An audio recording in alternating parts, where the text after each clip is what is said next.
Queremos decirles que este panel empresarial, liderando la acción climática para la continuidad de negocios, tiene como propósito fundamental áreas de enfoque en la mitigación, la adaptación al cambio climático, la gestión de riesgos climáticos, la economía circular, el capital natural y la biodiversidad.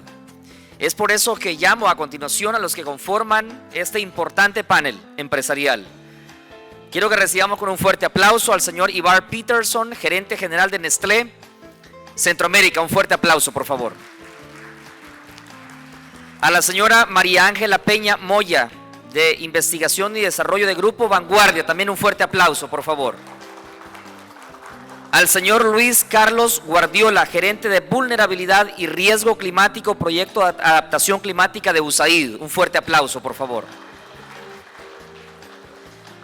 Finalizo la presentación de los panelistas llamando al señor Juan Carlos Sesma Fraguas, presidente y consejero delegado del CO2 Revolution y asesor ambiental de Fundación Terra. Un fuerte aplauso también, por favor. Manifestarles que esta moderación será realizada por el señor Yacid Fernando Niño Barrero, asesor para el sector privado de UNDRR. Así que también le damos un fuerte aplauso a nuestro moderador, que ya fue parte de las conferencias magistrales en esta mañana. El espacio es de usted. Podemos iniciar a continuación. Muchas gracias.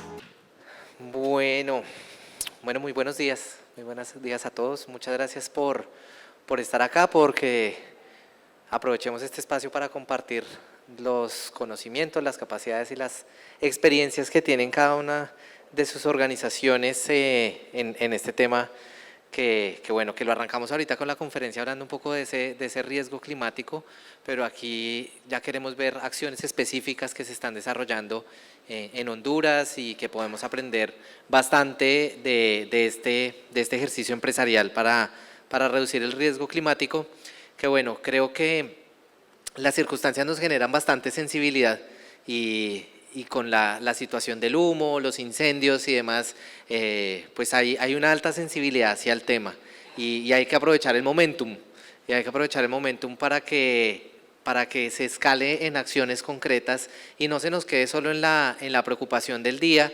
Buenos días, gracias por el espacio. Nosotros tenemos un video como introductorio también para que conozcan un poco de lo que hacemos y después les voy a dar un poco de la información de las lecciones aprendidas, logros y recomendaciones también. Muchas gracias. Grupo Vanguardia se destaca como líder en la fabricación de productos plásticos con un enfoque centrado en la circularidad. Durante más de 26 años hemos logrado un índice de circularidad de un 44%. Gracias al trabajo de nuestros proveedores de materia prima reciclada, hemos logrado reciclar más de 195 millones de libras de plástico, evitando la contaminación de nuestros bosques y ríos, y al mismo tiempo brindando un ingreso económico a estos proveedores. Nos enorgullece presentar nuestros proyectos alineados con los Objetivos de Desarrollo Sostenible 7, 13, 14, 15 y 17. Nos comprometemos a utilizar fuentes de energía renovable para minimizar nuestra huella de carbono. Contribuimos a la acción climática mediante proyectos de reforestación y conservación de la biodiversidad. Y, a través de la colaboración con nuestros socios y comunidades locales, promovemos la economía circular y la innovación. Juntos, lideramos la acción climática para un futuro sostenible. Grupo Vanguardia, comprometidos con la sostenibilidad y la continuidad del negocio. Bueno, tenemos, como decía en el video, ya tenemos más de 25 años, ya estamos en 27 años de estar trabajando en lo que es el reciclaje. Iniciamos como una economía lineal, pero poco a poco, para poder involucrar también los residuos, desechos de nuestras plantas, empezamos a reciclar. Pero con tanto tiempo que tenemos en esto, tenemos muchas lecciones aprendidas, porque fuimos de los pioneros en este tema en el país. Tenemos logros y también muchas recomendaciones importantes para el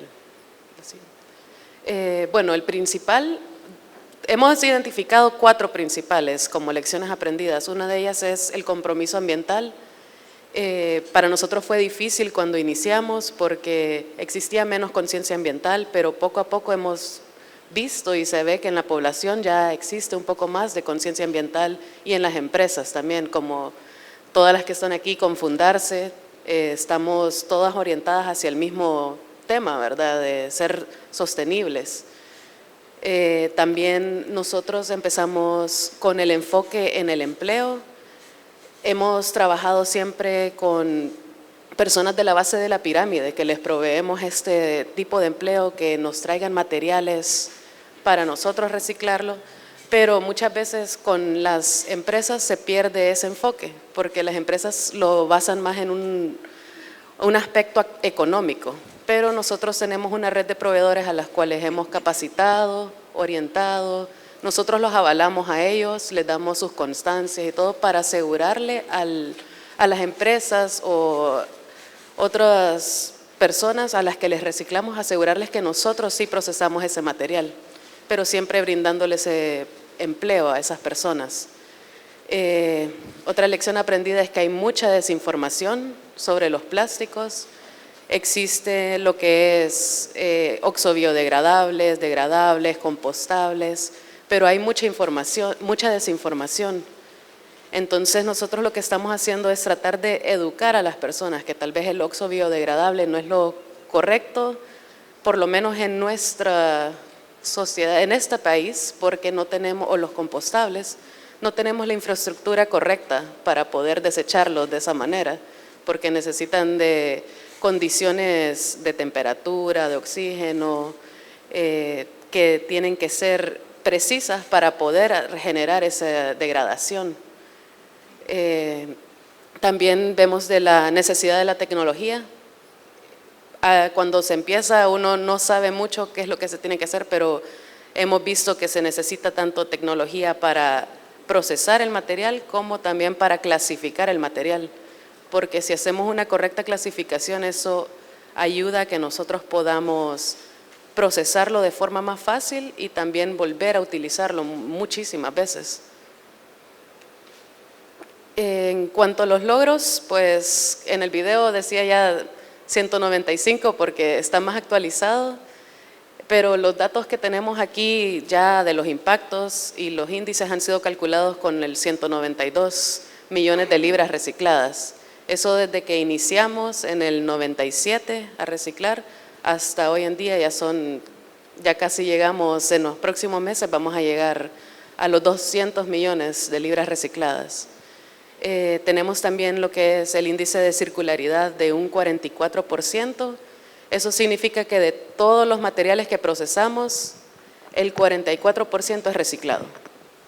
No quiere decir que no tengamos productos con material virgen, pero de todo lo que procesamos en la empresa es un 44% de material reciclado. Esto, para que uno se pueda tener una idea de lo que significa esta cantidad de millones de libras de plástico, es como que pusiéramos 13 edificios del Burj Khalifa, que es el edificio más alto, 13, uno sobre otro, en contenedores llenos de material plástico.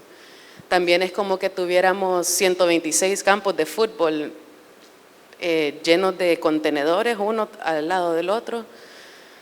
Pero creo que lo más impactante es viendo los problemas de transporte, como hemos tenido en algunas zonas del país, que hay un montón de tráfico, y uno queda, wow, qué montón, como kilómetros de carros uno tras otro.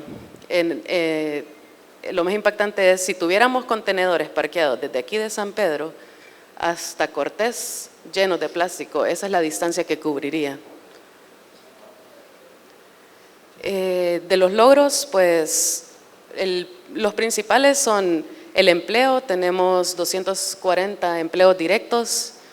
De estos empleos directos, ya no por parte del reciclaje, pero ya con las operaciones normales de la empresa, tenemos 780 empleos indirectos.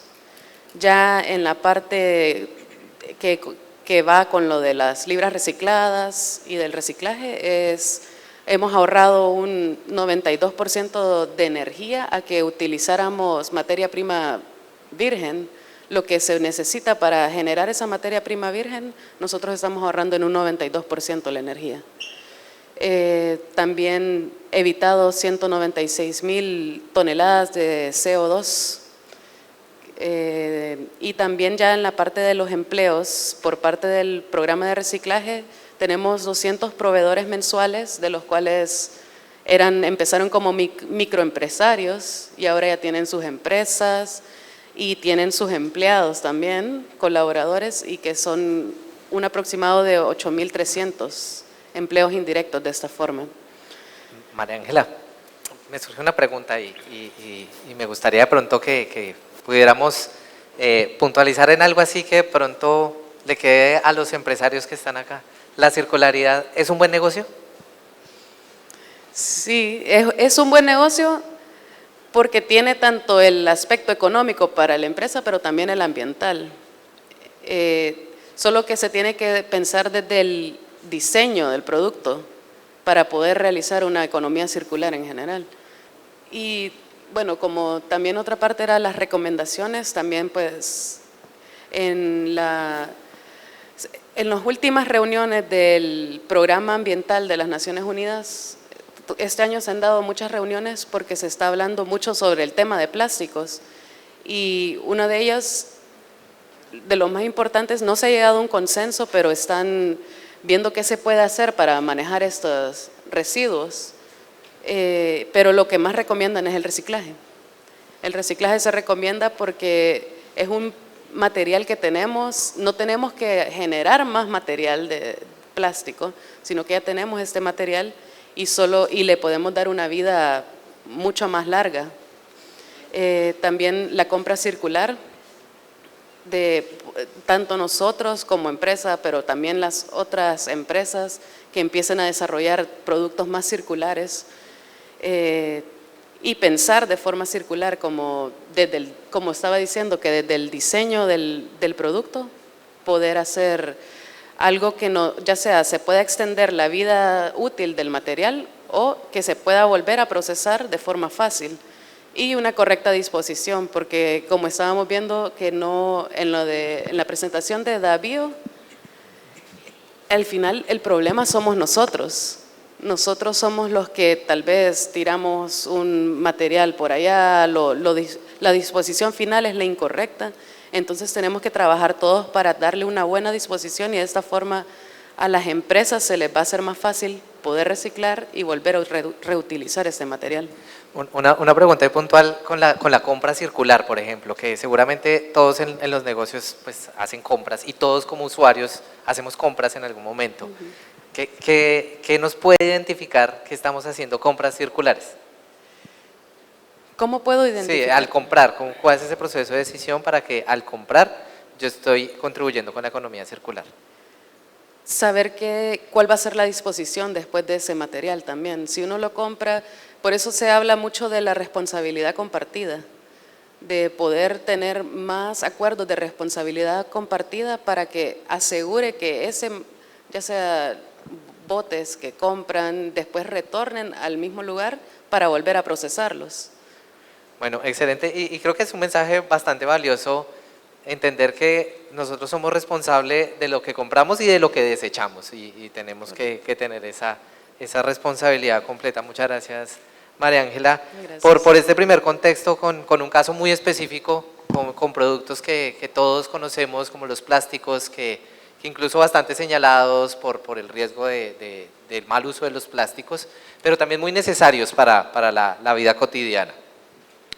Vamos a cambiar un poco el lado y para entender un poco ya el contexto específicamente de Honduras frente a los riesgos asociados a cambio climático, que ya lo hablamos ahorita hace un momento un poco en general, pero para Honduras es un riesgo significativo y es una región muy vulnerable a los efectos del cambio climático y para los negocios, para los responsables de las empresas que participan en la encuesta del Foro Económico Mundial, es una de las primeras amenazas, la principal preocupación para los próximos 10 años, todo lo que tiene que ver con los efectos del cambio climático.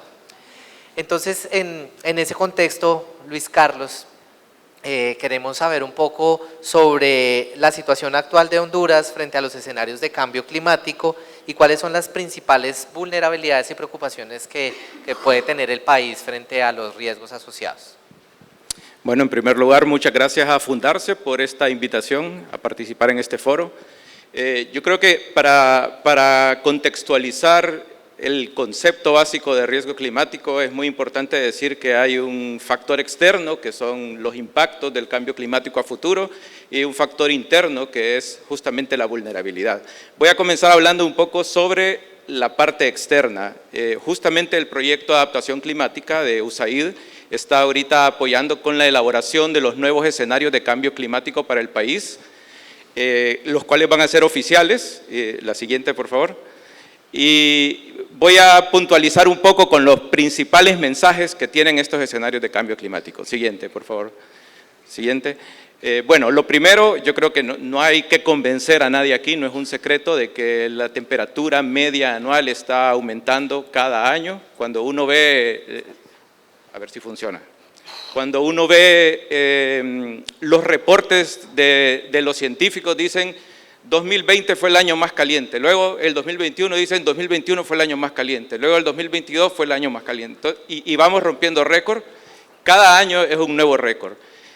Como ustedes pueden ver ahí en la presentación, para final de siglo, en el escenario más pesimista, que tengo que decir que es el escenario más apegado a lo observado actualmente, que es el que ustedes pueden ver en rojo ahí, se espera un aumento de más de 4 grados centígrados en la temperatura media anual con respecto al valor histórico. Ahora piensen qué puede significar eso, por ejemplo, para los agronegocios, ¿verdad? Para la productividad de los cultivos. ¿Qué puede significar eso para las necesidades de enfriamiento, de climatización en comercios, en industrias? ¿Qué puede significar esto? La situación que acabamos de vivir, y estamos justamente en medio de esto, la emergencia energética que está viviendo el país, y la principal razón por la que el gobierno decretó la emergencia energética fue porque la elevación de la temperatura hizo que dejaran de ser funcionales y productivos los sistemas eléctricos tal como están. Luego viene la vulnerabilidad, pero de eso vamos a hablar un poquito más adelante. Además de la elevación de la temperatura, tenemos el tema de la precipitación, y cuando hablamos de precipitación, hay que decir que la precipitación media anual no va a sufrir muchos cambios. Entonces, si uno lo ve desde esa óptica, puede decir, pues no hay efectos mayores, ¿verdad? Ahora, lo que sí hay que acotar aquí, bueno, hay una ligera tendencia a la disminución, pero lo más importante, el mensaje más importante en cuanto a precipitación es que cada vez habrán menos días sin lluvia. Yo creo que sobre todo, por ejemplo, los agricultores, los que dependen del recurso hídrico, lo pueden ver claramente. Entonces, si por ejemplo, ahí podemos ver que el comportamiento histórico, eso es para Honduras, la gráfica que están viendo ustedes, el comportamiento histórico dice que más o menos llueve 1.600 milímetros al año. Y de aquí a medio siglo, o de aquí a final de siglo, va a disminuir un poco, pero lo más importante es que cada vez va a llover en menos días. O sea que posiblemente va a llover 1.500, 1.600 milímetros a final de año, pero cada vez en menos días. ¿Y eso qué significa? Periodos más largos sin lluvia, número uno, pero número dos, y más importante, es que esas pocas lluvias que van a caer van a ser lluvias torrenciales, que también pueden incidir en arrastres de sedimento, inundaciones pluviales. Aquí hay que ver mucho el tema de las ciudades. No tenemos drenajes diseñados para cantidades de lluvia fuerte en periodos cortos de tiempo. Por eso es que, por ejemplo, en Tegucigalpa, de donde vengo yo, los mercados se inundan 4, 5, 6 veces al año, y una gran cantidad de zonas urbanas en La Ceiba, en Comayagua, y cada vez más en todos los centros urbanos se están inundando, no necesariamente por los desbordamientos de ríos o quebradas, sino que por el mal sistema de los drenajes. Y ahí viene el tema de la vulnerabilidad también. Esta gráfica es muy interesante, no son valores absolutos, sino que son valores promedio, pero lo más importante es el mensaje que hay al final de esto. Si ustedes ven, de acuerdo al comportamiento histórico, tenemos una canícula entre julio y agosto, que es el periodo en que menos llueve, junto con la Semana Santa, pero sobre todo esta canícula. Pero podemos ver que a final de siglo, sobre todo a partir más o menos de 2050, a final de siglo, esta canícula se va extendiendo. Ustedes pueden ver esos valores que están más claros y casi abarca desde junio hasta septiembre. Quiere decir que la extensión de la canícula puede llegar a ser hasta de 4 meses, con disminuciones de precipitación mucho más grandes. Y hay un punto también importante en esta gráfica que es muy revelador. Ustedes se acuerdan, por ejemplo, en el 1998, el huracán Mitch, y durante Eta y Iota, algunos de los principales, y también el huracán Julia, algunos de los principales eventos extremos fueron a principios de noviembre, finales de octubre, principios de noviembre. Y esta es otra, a ver si... Bueno, esta es otra de los grandes hallazgos de esta gráfica, y es que vemos que en noviembre hay una tendencia al aumento de las precipitaciones, sobre todo torrenciales. Quiere decir que este tipo de eventos como Mitch, como Eta y Iota, como Julia y como Fifi, pueden ser mucho más intensos y con un nivel de confianza no tan alto pueden ser también más frecuentes. Y podemos ver que en los últimos años cada vez más son los huracanes que llegan a categorías 3, 4 y 5. Eso se refleja, por ejemplo, en que a partir de una tormenta tropical se le empieza a poner nombre. Depresión tropical para abajo no tiene nombre, sino que tormenta tropical para arriba. Y hemos visto cómo en los últimos 3, 4 años hasta se han acabado las letras del alfabeto, nombrando las tormentas tropicales y huracanes, que hemos llegado incluso, bueno, Eta y Iota es cuando termina en Z y luego comienza el alfabeto griego. Eso ha pasado con mucho más frecuencia en los últimos años y la tendencia es a aumento. Y terminando con la parte de elevación del nivel del mar, también por varios factores globales a nivel planetario, sobre todo el derretimiento de los glaciares, se está dando una elevación del nivel del mar que significa sobre todo erosión en las partes costeras. Estamos perdiendo varios metros de costa. Por ejemplo, La Ceiba, que es un destino turístico, posiblemente el principal destino turístico de Honduras. Las personas que han podido ir ahí últimamente ven que es una franjita bien chiquita de playa.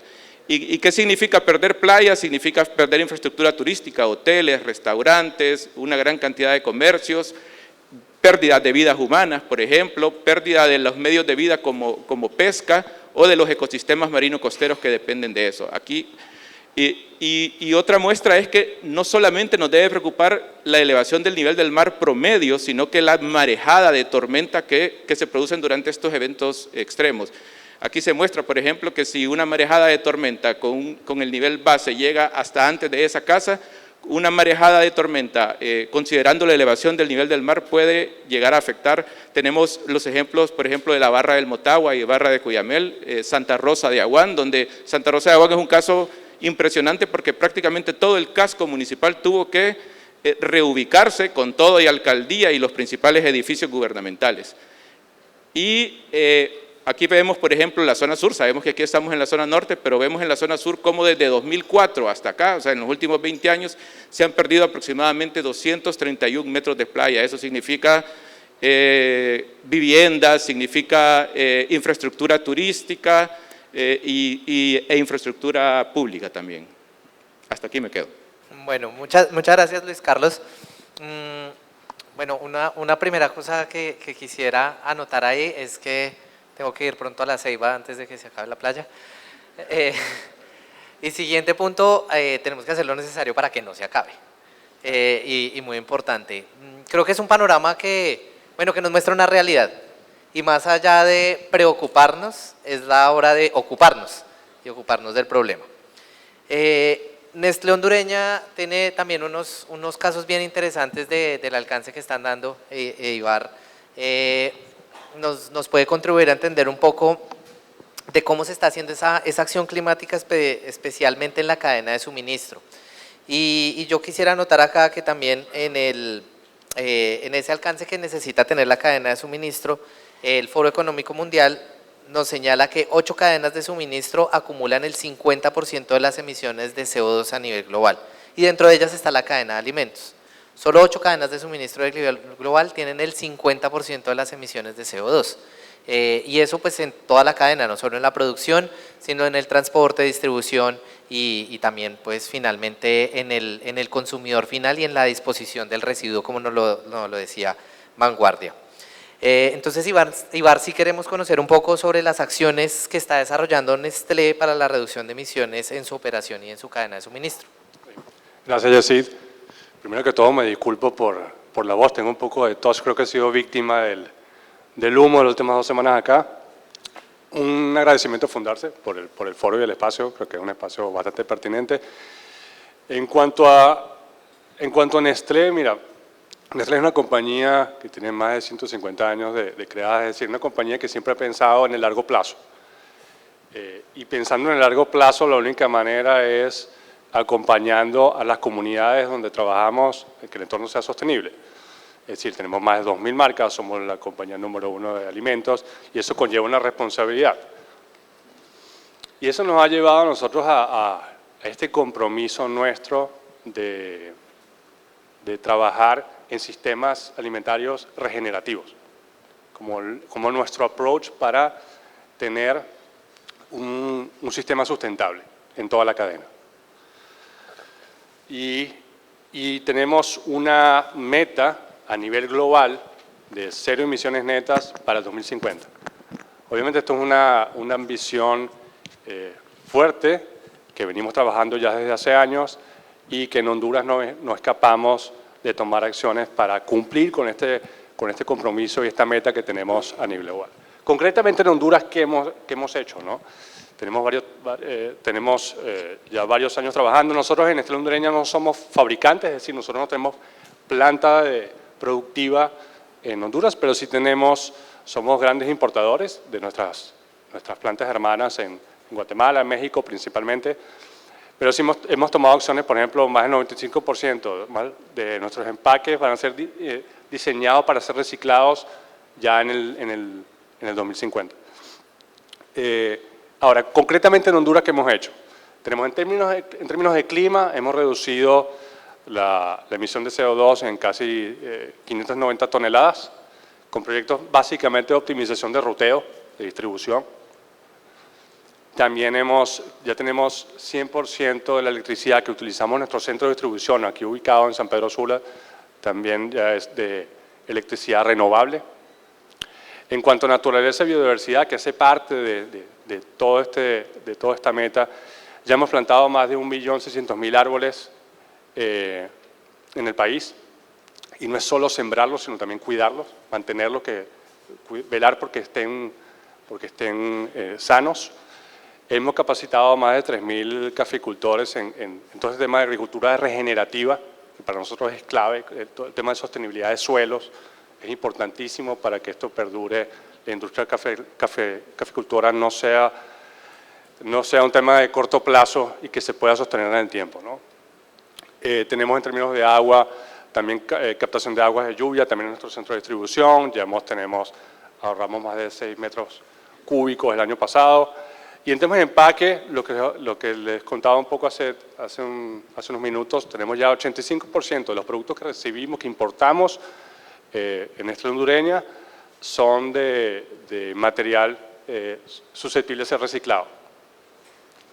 Y también hemos reducido en 25% los residuos generados por nuestra operación, eso equivale a unas 117 toneladas en Nestlé Hondureña. Es decir, tenemos unas acciones que no solo van en una sola arista, van en todas nuestras operaciones, de distribución, comercialización y de nuestra cadena de suministro de materia prima. Es decir, trabajamos en todas esas aristas precisamente para acompañar a Honduras en este viaje de tener una agricultura y un desarrollo sostenible, ¿no?, de la industria.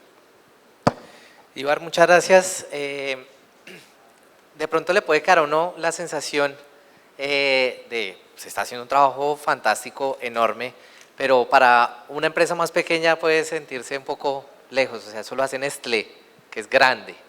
¿Realmente es alcanzable hacer este tipo de acciones para todas las empresas? Sí, totalmente, y además ya hay muchas buenas prácticas que yo creo que todos en la industria hemos venido copiando y compartiendo. Yo creo que precisamente este foro es parte de eso, ¿no? Y creo que responde a ese llamado. Yo creo que hay muchas cosas, independientemente de cuál sea tu industria, la empresa en la cual tú participes, siempre, yo creo que precisamente lo que mostramos aquí, hay un montón de alternativas y de procesos en los cuales si uno se involucra, uno reduce la emisión de CO2, uno busca cómo tener una economía circular, regenerativa, es decir, hay un montón de alternativas en las cuales uno puede participar independientemente de la industria en la cual uno participe, ¿no? Vale, muchas gracias, Ibar. Y bueno, vamos a otro punto para entender cómo trabajamos, cómo podemos generar un impacto en temas de reducción de emisiones.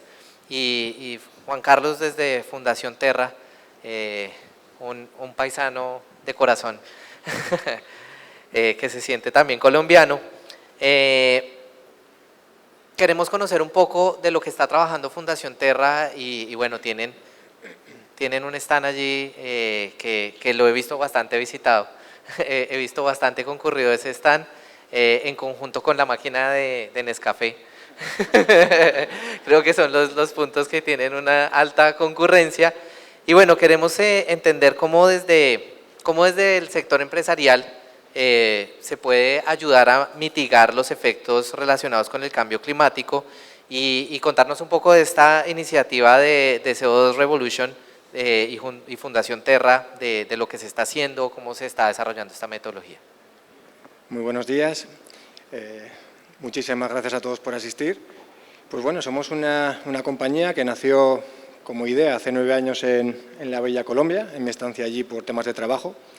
Siempre nos hemos enfocado en intentar aportar ideas innovadoras, ideas mucho más eficientes, mucho más rentables, mucho más escalables para un problema gigantesco que tenemos todos, como es el cambio climático, y que también mis compañeros han sabido pues, explicar algunas de las consecuencias del mismo. Con nuestros clientes, con las empresas que trabajan con nosotros, que el año pasado fueron 97 de 6 países diferentes, ofrecemos una metodología que consta de 3 pasos.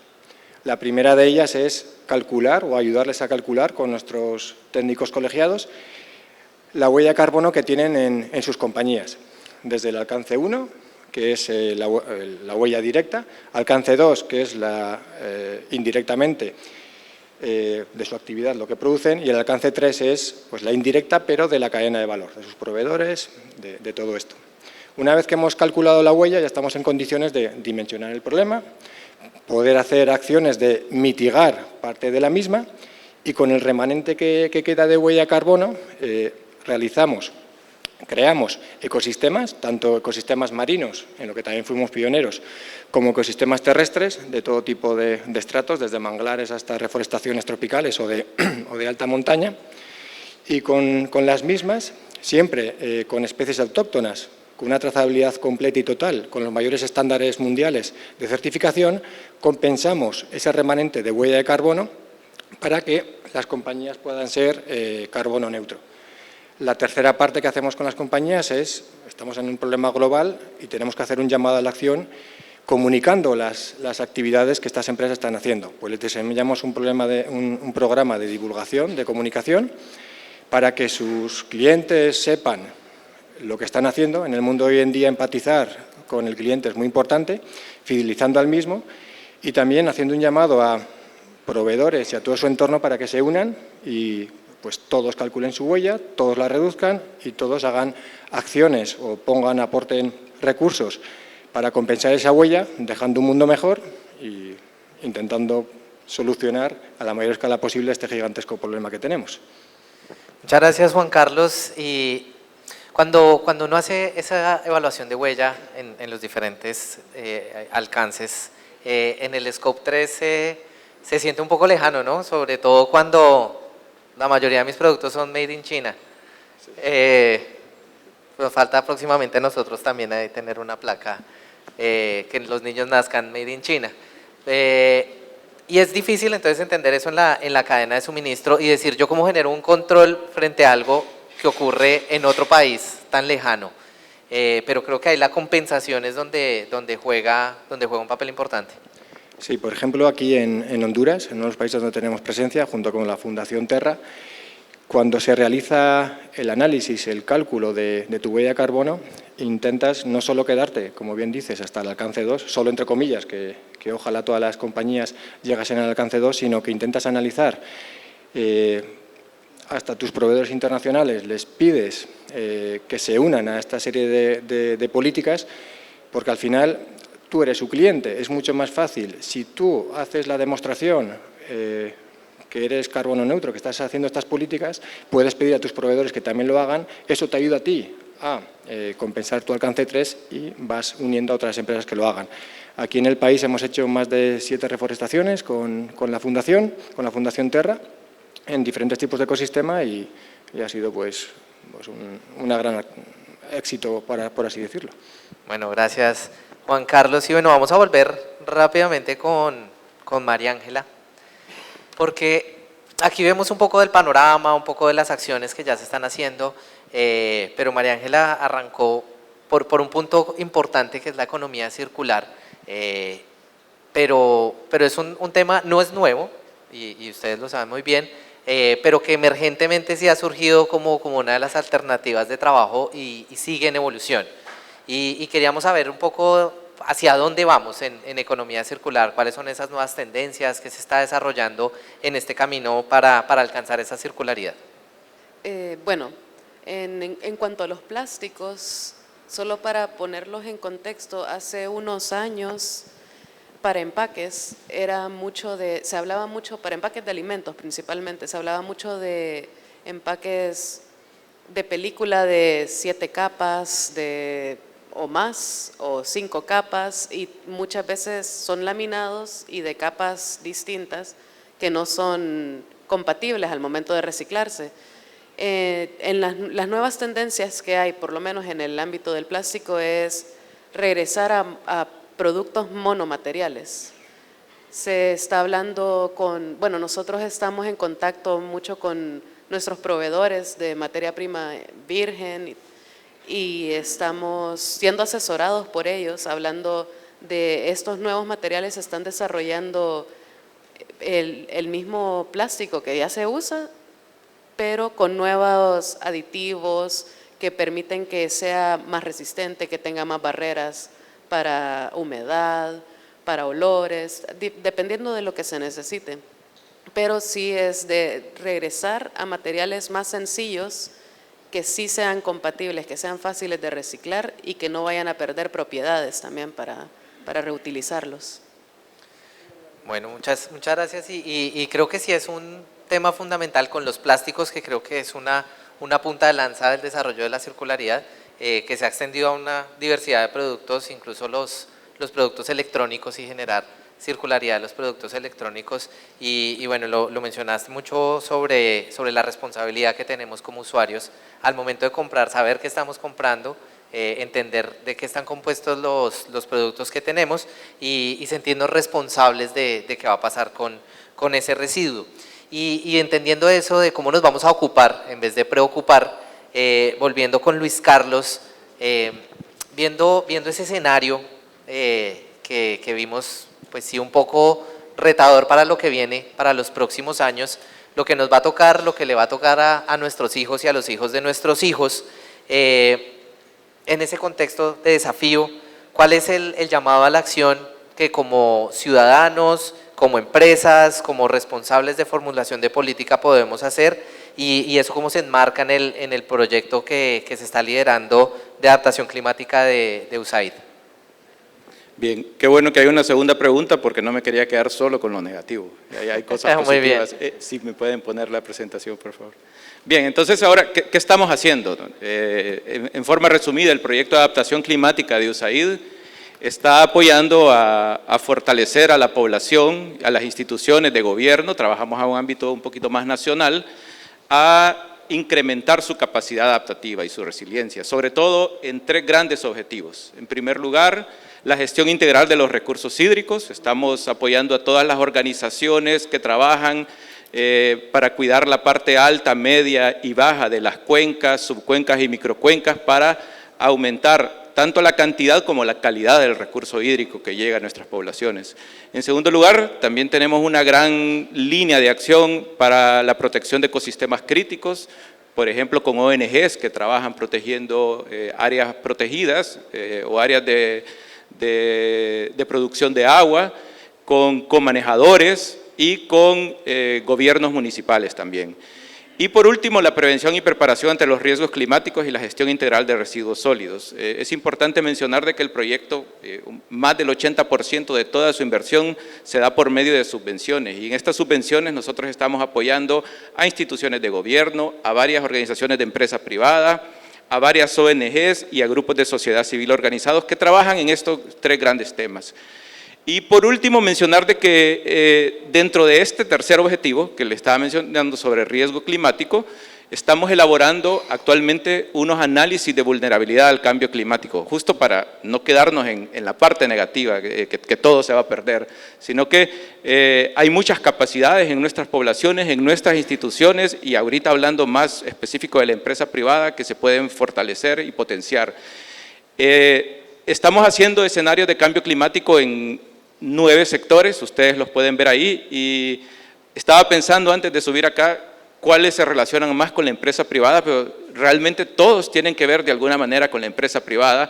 Hay algunos en los que la empresa privada tiene un liderazgo más fuerte, por ejemplo, el sector turismo en Honduras no se da si no es por medio de la empresa privada. Claro que hay participación de las comunidades locales, pero se da principalmente por las cámaras de turismo.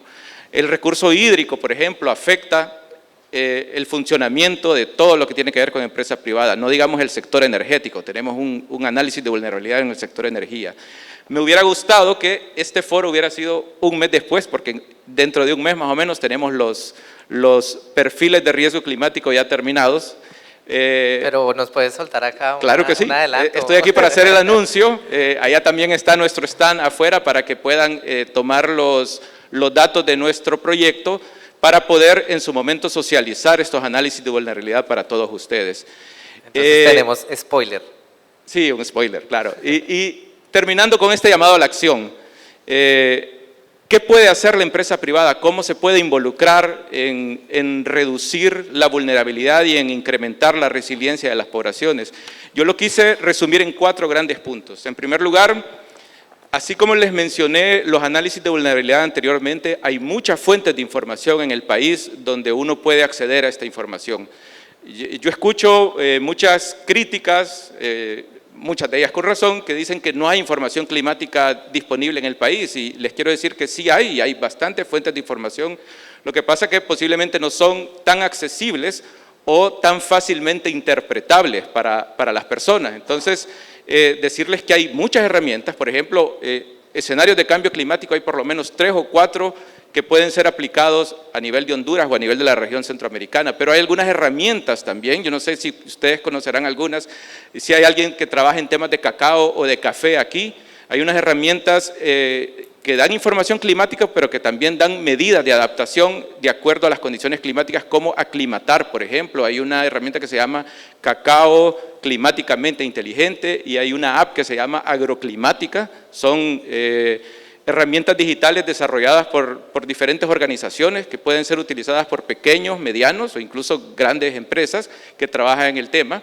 Hay, por ejemplo, unos análisis de vulnerabilidad para el sector marino costero, sobre todo para las cadenas de valor de pesquería, y hay otras herramientas, por ejemplo, gubernamentales, como las proyecciones que Copeco Senaus da de forma diaria, mensual, trimestral o incluso anual.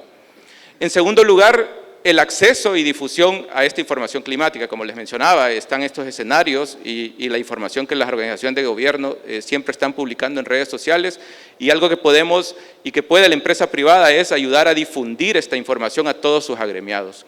En tercer lugar es el involucramiento de la empresa privada en acciones de país, sobre todo en acciones que tengan métricas claras. Sabemos que, por ejemplo, Fundarse es un gran impulsor de algunas métricas relacionadas con la responsabilidad social empresarial o con la sostenibilidad. Entonces, involucrarse en los mecanismos de reporte ante la comunidad internacional, por ejemplo, las NDC, las contribuciones nacionalmente determinadas que el país está reportando cada cierto tiempo, los ODS, que me queda claro que está en el discurso de todas las empresas que están aquí, o casi todas las empresas, pero también otras métricas, por ejemplo, de reducción de gases de efecto invernadero. Ya mis colegas de este foro han mencionado cómo están trabajando en reducción de gases de efecto invernadero. Entonces, ¿cómo poder reportar esos esfuerzos dentro de los informes de país que Honduras presenta ante la Convención Marco de las Naciones Unidas ante el Cambio Climático? Y por último, la responsabilidad social empresarial. También sabemos que están haciendo muchas acciones de adaptación al cambio climático, entonces poder reportar e involucrarlos en acciones de país. Y por último, la parte de financiamiento, inversiones en acciones de adaptación. Por ejemplo, algo que estamos apoyando mucho con el proyecto de adaptación climática es el acceso a fondos verdes. Sabemos que esos accesos no son solamente del sistema bancario, sino que también pueden acceder incluso ONGs. En Honduras hay ONGs que están accediendo a fondos verdes, empresas privadas en otros países también pueden acceder y también definitivamente el sistema bancario de Honduras ha dado grandes pasos y todavía puede dar muchos más pasos para certificarse como un gestor de fondos verdes, o la parte de cofinanciamiento, acciones público-privadas, por ejemplo, donde pueden hacer vínculos con otros actores. Y por último, mencionar ya como un apartado final, la vinculación de la empresa privada con otros actores claves. Por ejemplo, cómo hacen sinergias con el sector gobierno, cómo hacen sinergias con las universidades. Eso es muy importante porque estas sinergias pueden ayudar a que las universidades, por medio de su función de vinculación con la sociedad, puedan dirigir la investigación a temas relacionados con sostenibilidad y empresa privada. Muchas gracias, Luis Carlos. Solo una breve pregunta de sí y no como conclusión. ¿Hay esperanza? Claro que hay esperanzas, pero sobre todo poniendo el foco en adaptación, pero igual hay esperanzas en mitigación también. Mitigación, o sea, reducción de gases de efecto invernadero.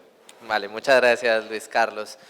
Bueno, volvemos con Ibar para entender un poco de ese trabajo que se está haciendo desde Nestlé, viéndolo más allá, más hacia afuera de las puertas de la empresa, sino trabajar con sus partes interesadas, con sus proveedores.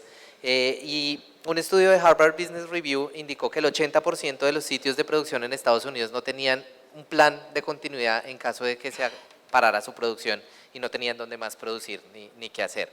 Y adicionalmente WTW señaló que en el 2023 solo el 17% de las empresas encuestadas tenían un seguro específico para interrupción de negocio.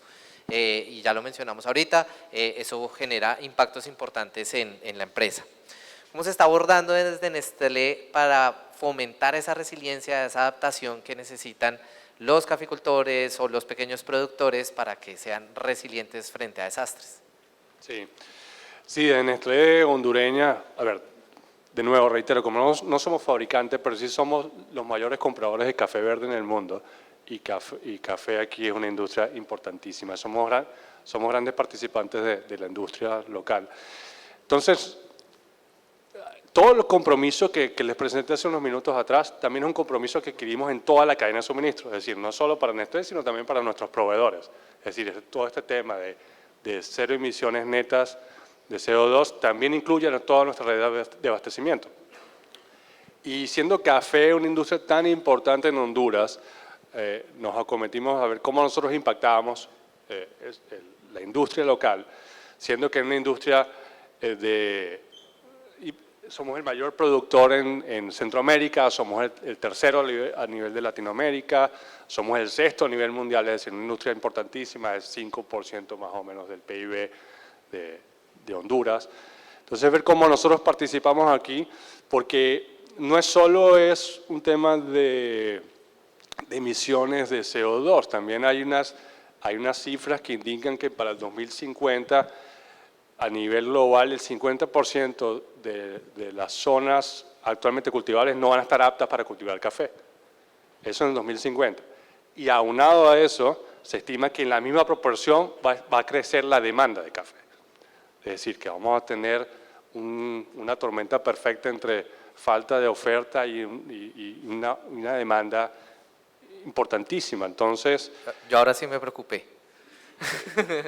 Entonces, pero más que preocuparnos, tratamos de ocuparnos en ese sentido, y son el tipo de problemáticas que no vas a conseguir, digamos, con tus socios como proveedores de manera directiva. Hay que uno meterse en el problema, entenderlo, ir hasta el inicio de la cadena, es decir, con el cafetalero, el productor más pequeño, y entender cuáles son las barreras, entender la realidad, el entorno y cómo uno puede aportar ahí. Entonces, desde hace unos 10 años se reconoció esa realidad y esa tendencia, y hemos montado todo un plan Nescafé que se ha venido robusteciendo con varias aristas: promover producción sostenible, prácticas agrícolas regenerativas, aumentar la productividad del suelo, porque es un hecho que probablemente en el futuro tengamos menos suelos cultivables, entonces hay que hacerlos más productivos, y mejorar las condiciones de vida de los cafetaleros, que es importantísimo. ¿En qué hemos trabajado? En 4 pilares: jóvenes caficultores, un plan de reforestación, todo el tema de agricultura regenerativa y el tema de derechos humanos, que también es fundamental. Pues voy a pasar brevemente por cada uno de los pilares. El tema de jóvenes caficultores es uno de los pilares más importantes porque al final el futuro de la industria está en los jóvenes. La edad promedio de un productor de café es aproximadamente 60 años en el país. Difícilmente tú vas a construir el futuro y implementar cambios si no es con los jóvenes. Y los jóvenes tienes que atraerlos a la industria, tienes que darles herramientas que conozcan de métodos productivos, cómo montas un emprendedurismo, cómo administras una finca, sea pequeña, mediana. Los instruimos en técnicas de catación, de barismo, en temas de derechos humanos, para sembrar esa forma de trabajar desde el inicio, y empoderamiento económico de la mujer, que ha sido de los pilares más importantes. Hay muchas mujeres que se han ido quedando solas con la finca y no saben cómo enfrentarse a tamaño desafío, entonces creo que ha sido importante ese acompañamiento. Hemos trabajado con una aula móvil, que ustedes pueden ver en las imágenes, que ha estado recorriendo todo el país. Ya llevamos más de 37.000 personas capacitadas, y nuestra meta es llegar a 100.000 jóvenes caficultores ya instruidos para el 2030. Tenemos también el tema de reforestación, que como decía anteriormente, ya hemos plantado más de 1.600.000 plantas en plantaciones de café, bien sea para sombra, para delimitar el lindero de la finca, pero nuestra meta es llegar a 5 millones. Esto es un proceso de 5 años, ahí estamos también trabajando con expertos en la materia, y de nuevo, no es solo plantar el árbol, es plantar el árbol y cuidarlo. O sea, nuestra métrica no es que vamos a plantar 5 millones de árboles, sino que vamos a plantar 5 millones de árboles y al cabo de 5 años todos van a estar vivos.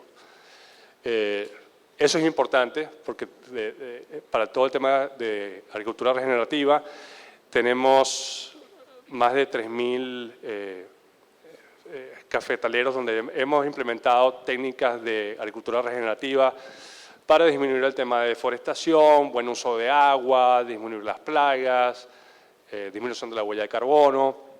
Este es uno de los pilares que más recursos requiere, porque es muy profundo, es un tema, no es un curso tan somero, es realmente adentrarse en las fincas y trabajar junto con el caficultor. Y el último pilar, el de derechos humanos, que es importantísimo, aquí también trabajamos con socios, la sensibilización de la inclusión, que el trabajo en la finca sea un trabajo inclusivo y un ambiente de trabajo que sea que incentive a que los jóvenes se quieran quedar cosechando café. Ese es el futuro y ese es el compromiso que hemos adoptado aquí en Nestlé, y la verdad es que estamos muy orgullosos del plan Nescafé que hemos instalado en el país. Muchas gracias, Ibar, y bueno, más allá de la preocupación que nos quedemos sin café, sí ver que un abordaje integral de no dejar a nadie atrás y la vinculación y el empoderamiento de la mujer, y ver cómo los jóvenes también juegan un papel fundamental en la sociedad, creo que es muy rescatable en este paso. Y vamos a cerrar con un broche de oro con Juan Carlos, para que nos cuente un poco bueno, hacia dónde va este camino en la reducción de emisiones. Según UNFCCC, en 2021, en el momento de la reactivación económica, se alcanzaron las emisiones más altas de CO2, y ahorita Luis Carlos nos decía que año a año vamos superándonos en récords, y no los récords positivos, sino los récords negativos. Entonces, bueno, ¿hacia dónde va esto? ¿Qué medidas innovadoras se están implementando en esta materia de reducción? Pues nuestra implementación consta como de 2 fases, una fase preparatoria y una fase de ejecución.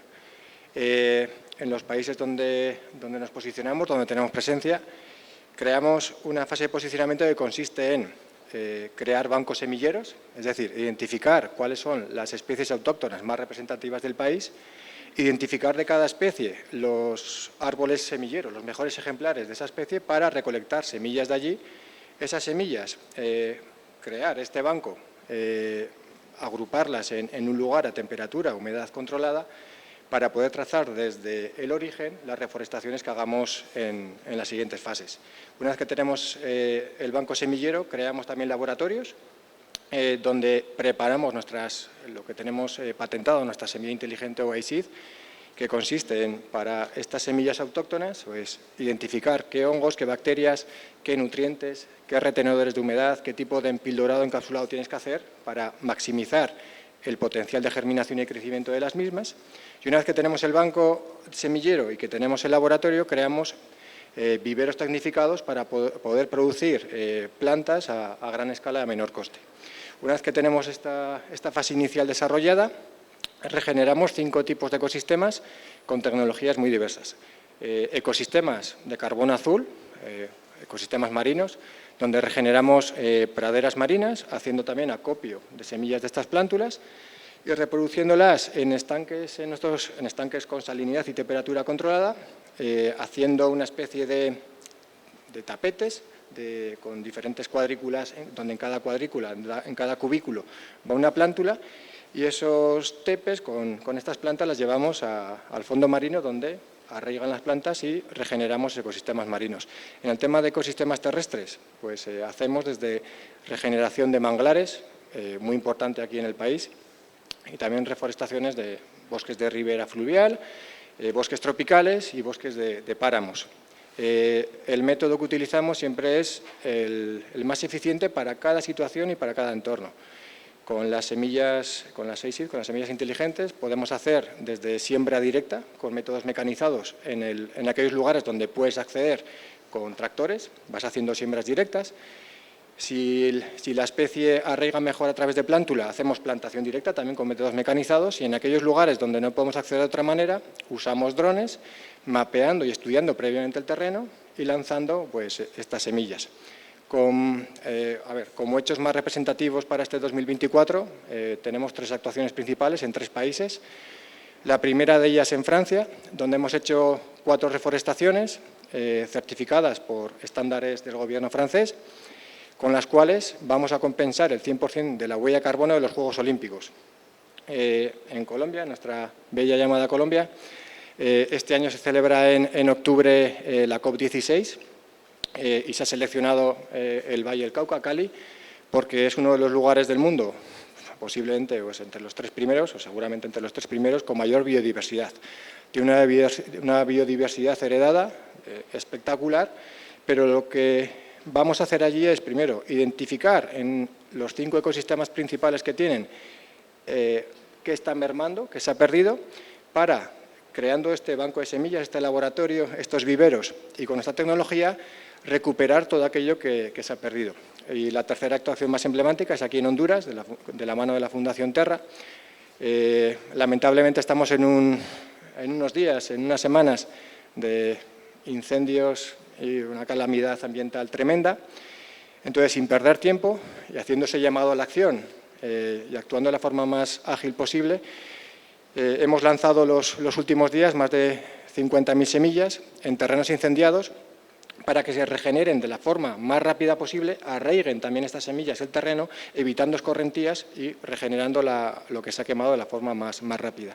Todo esto de la mano de la Fundación Terra, y hacemos un llamamiento a que todos os unáis para poder mitigar un poco todo lo que estamos viviendo. Pasión por las semillas. Es mucho trabajo poder reforestar, ¿no? Hacerlo bien.